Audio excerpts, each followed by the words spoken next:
अस्सलामुअलैकुम and good morning my dear brother and sisters. मैं उम्मीद करता हूं कि आप सब लोग खैरियत से होंगे और यकीनन आप इस चैनल पे जर्मन लैंग्वेज को सबसे अच्छे तरीके से और ईजीएस्ट तरीके से आपको जर्मन सीखने का मौका मिल रहा होगा। Really I really believe that. कुछ दिन पहले मैं एक मैसेज पढ़ा था कि किसी बहन भाई का लफ्ज़ पता नहीं, अब वो भाई पता नहीं दोबारा सुनते हैं क्या नहीं। उन्होंने कहा जी आप सही लफ्ज़ इंग्लिश का तो सही बोल नहीं पाते, जर्मन आपने क्या सिखानी है। ईजीएस्ट, सॉरी उन्होंने यही लफ्ज़ लिखा था, तो वो अभी मेरे ज़ुबान से दोबारा सही तरह नहीं, सही ईजीएस्ट होता है यानी आसान तरीन तरीके से। ठीक है, आप जर्मन सीख रहे हैं। ये समटाइम ऐसा हो जाता है कि बाज़ दफ़ा लफ्ज़ आप सही तरह से, कुछ लफ्ज़ ऐसे भी होते हैं जो आपकी ज़ुबान पे नहीं चढ़ते, बाय द वे आप से इनको प्रोनाउंस नहीं कर पाते, आप जितनी भी कोशिश करें। समझा रही है बात आपको? ये इसमें कोई आप नहीं उस बंदे की गलती निकाल सकते कि अगले बंदे को जर्मन ज़ुबान आती नहीं है, वो ये कर नहीं सकता। ये नहीं, हमारा जैसे मैंने, हमारे तो अल्लाह का शुक्र, हम यहाँ तो 3 सालों से यहाँ पे स्कूल चला रहे हैं ब्रदर एंड सिस्टर्स जी। ठीक है, और यूट्यूब के ऊपर भी हम अपने बहन भाइयों के लिए चीज़ें लेके आते हैं ताकि हमारे बहन भाई जो हमारे पास आके आगे नहीं पढ़ सकते तो वो हमारे चैनल के ऊपर सीख लें। ठीक है, यहाँ से एक अच्छा मौका मिले, क्योंकि हम काम करते हैं, हम वीडियोस अपलोड करते हैं, जैसे मैंने आपको पहले भी बताया है, सिर्फ आप लोगों की खातिर। आप जिस तरह आप जर्मन सीखना चाहते हैं, आपको जर्मन लैंग्वेज में अगर मुश्किल आती है तो हम यही चीज़ आपको आसान करके आपके सामने लेके आते हैं। ठीक है, तो अगर किसी बहन भाई को कोई चीज़ लगती है, अगर उनको लगता है कि कहीं पर हम गलत है, तो आप हमें करेक्ट कीजिए प्लीज़। ठीक है भाई, ये चीज़ ऐसे नहीं ऐसे है, ताकि हम इसको और बेहतर कर सकें। क्या ख्याल है? ठीक है, ओके। तो दूसरी बात मैंने ये कहनी थी, जिस तरह के आप जानते हैं कि हम नॉमिनेटिव केस जो है अपनी शाम की क्लास में सीख रहे हैं यूट्यूब के ऊपर, यू नो दैट। उसके कल 12वां लेसन मैंने अपलोड किया था, उसका 12th लेसन कल मैंने अपलोड कर दिया है। और कल मैंने उसमें उसकी जो प्ले लिस्ट है, ठीक है मैं आपको बता दूं, है उसकी जो प्ले लिस्ट है नॉमिनेटिव केस की। ठीक है, आपको जर्मन लैंग्वेज में 4 केसेस जर्मन के आपने सीखने हैं। ठीक है, नॉमिनेटिव, अक्यूजेटिव, डाटिव और गेनिटिव। ये पूरी ग्रामर है पूरी जर्मन लैंग्वेज में, जो मेन ग्रामर वो आपको सीखनी है। ऐसे ही है ना?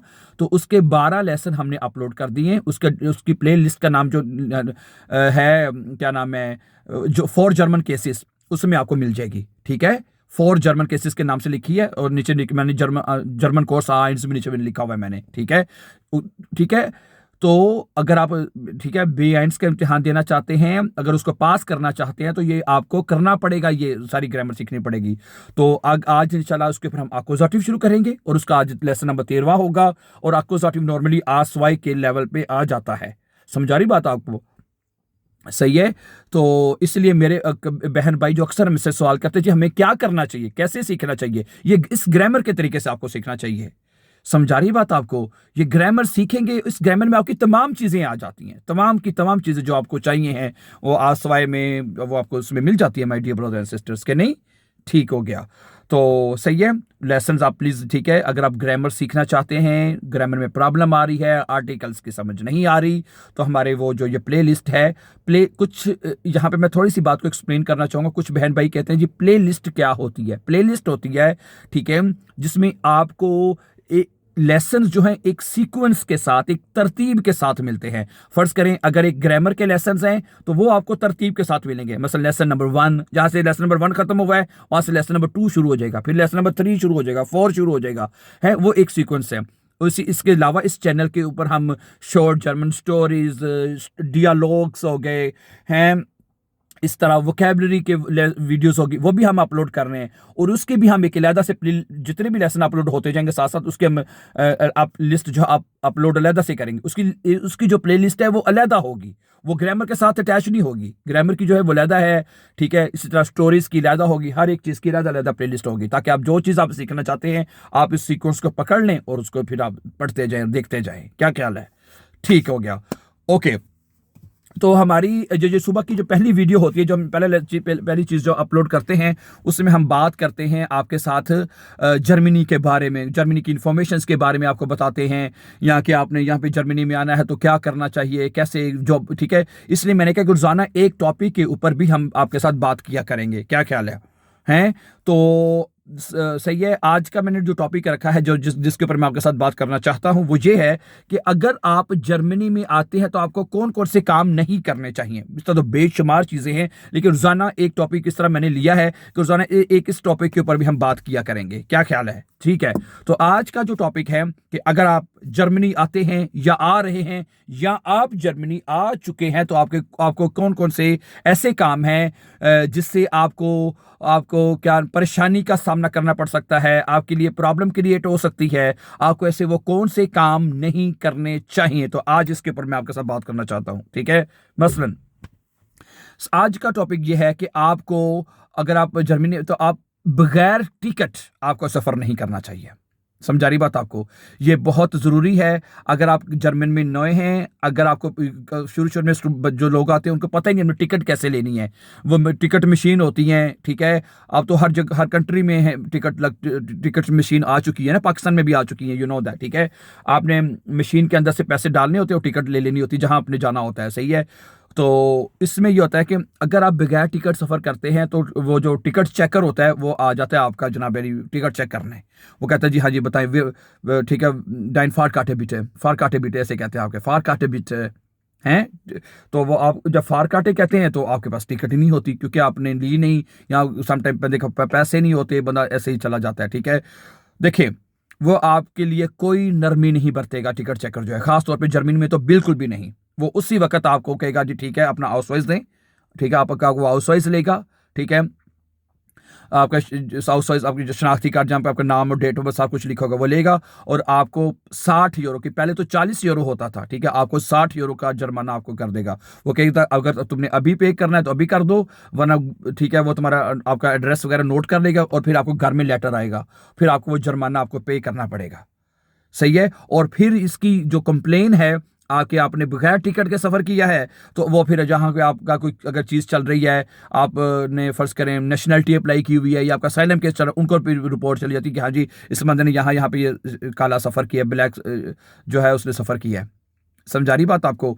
तो इसलिए फिर आपके लिए प्रॉब्लम हो सकती है। आपकी नेशनलिटी भी जब आपने अप्लाई की होगी तो उनके पास रिकॉर्ड चला जाता है कि ये बंदा तो इसने क्राइम किया हुआ है तो चलो छोटा क्राइम है, लेकिन क्राइम की में आ तो जाता है ना। क्या ख्याल है? तो इसलिए जब भी आपने सफ़र करना है, ठीक है, कोशिश ये हमेशा करनी है कि हमेशा आपने टिकट लेनी है और फिर उसके बाद आपने सफ़र करना है। बगैर टिकट के सफ़र जर्मनी में आपने नहीं करना। समझा रही बात आपको? यहाँ पे मैं आपको छोटा सा, मुझे एक अपना वाकया याद आ गया, एक आधा मिनट का मैं वो भी बता दूं। हुआ ये कि जब मैं नए नए नए आया था ना, तो सीधी बात बताऊं, मैं झूठ तो नहीं बोलूंगा नहीं। ठीक है। मेरे पास भी पैसे नहीं होते, ये 10 साल 12 साल की पहले की बात है। टिकट लेने के पैसे ही नहीं होते, सीधी बात है। 100 200 जो सुशाल मिलती थी, सीधी बात है। वो क्या करते थे, हम कुछ खा पी लिया है, कुछ पाकिस्तान भिजवा दिए पीछे हैं, तो इस तरह टिकट लेने के समटाइम पैसे नहीं होते थे। क्या ख्याल है?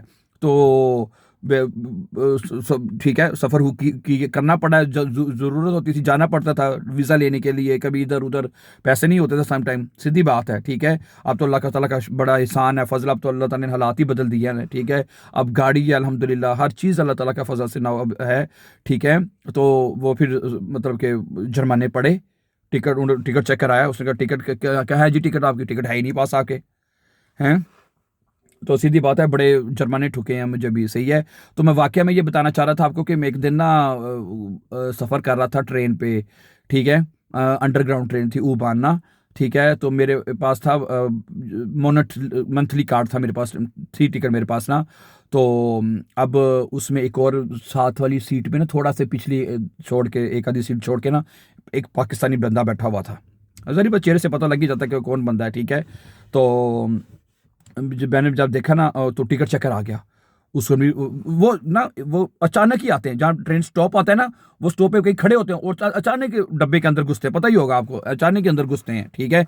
और आके तो टिकट चेकर प्लीज हैं, वो शुरू पीछे से शुरू करते हैं, एक शुरू से एक दरमियान से, एक दरमियान में भी सम टाइम होता है, एक शुरू से लाइन के आखिर से, दोनों हिस्से से शुरू हो जाते हैं। हम दोनों दरमियान में बैठे हुए थे। क्या वो, मुझे उस बंदे का रंग उड़ गया, मुझे पता लग गया इसके पास टिकट नहीं है। अब मेरे पास था मंथली कार्ड और टाइम था रात के 9 के 10 बजे के बाद ना, मुझे टाइम भूल गया अब, कि एक मंथली का जो होता है ना, मोनट्स कार्ड जो होता है, उसमें 2 बंदे रात को ट्रैवल कर सकते हैं। ऐसे ही है ना। तो मैंने उसको इशारा किया, मैंने कहा टिकट है, कहता नहीं है। तो मैंने कहा आज मेरे को भैया, मेरे वो साथ वाली सीट पे आके बैठ गया। वो टिकट चेकर ने देख भी लिया था। अच्छा ठीक, अब कुछ कर तो सकता नहीं था, तो वो आया मेरे पास, उसने कहा मेरे फार काटे, मैंने उसको अपना कार्ड दिखाया, भाई ये मेरा कार्ड है, ठीक हो गया। कहता ये बंदा तुम्हारे साथ है? मैंने कहा जी मेरे साथ, हम दोनों दोस्त हैं, हम इकट्ठे सफ़र कर रहे हैं, क्या ख्याल है? ठीक है। अब सारी बात है, एक टिकट पे दो बंदे सफ़र कर सकते हैं तब जब आपके पास मंथली कार्ड हो, महीने का कार्ड होता ना, ठीक है। तो वो उस तरह उसकी बचत हो गई ना, फिर स्टॉप पे वो उतर गए, पुलिस कंट्रोल थे वो भी उतर गई, ठीक है। तो बचत हो गई, उसकी भी हो गई है। तो इस तरह कई कई दफ़ा मौका मिला है मदद करने का, ठीक है। किसी के पास टिकट नहीं होती तो चले आ जाओ यार, साथ आ जाओ, चलते हैं, समझा रही बात आपको। तो इसलिए मैंने कहा चलें आपके साथ ये बात भी कर दी जाए। इस तरह इंशाल्लाह हम डेली एक टॉपिक के ऊपर बात करेंगे आपके साथ, आपको इन्फॉर्मेशंस देंगे। अगर आप जर्मनी में आ रहे हैं या जर्मनी में आप आ चुके हैं, आपको और कौन कौन सी ऐसी चीज़ें हैं जिनसे आपको अवॉइड करना चाहिए, और ताकि आप बच सकें इन चीज़ों से। क्या ख्याल है? सही है, समझा गई बात आपको? ठीक है, फिर अगला टॉपिक के साथ दोबारा मुलाकात होगी। So thank you very much for watching. For more videos and for learning German language, don't forget to subscribe our YouTube channel, my dear brothers and sisters. Have a nice time and take care. See you soon. Allah Hafiz. Assalamu alaikum.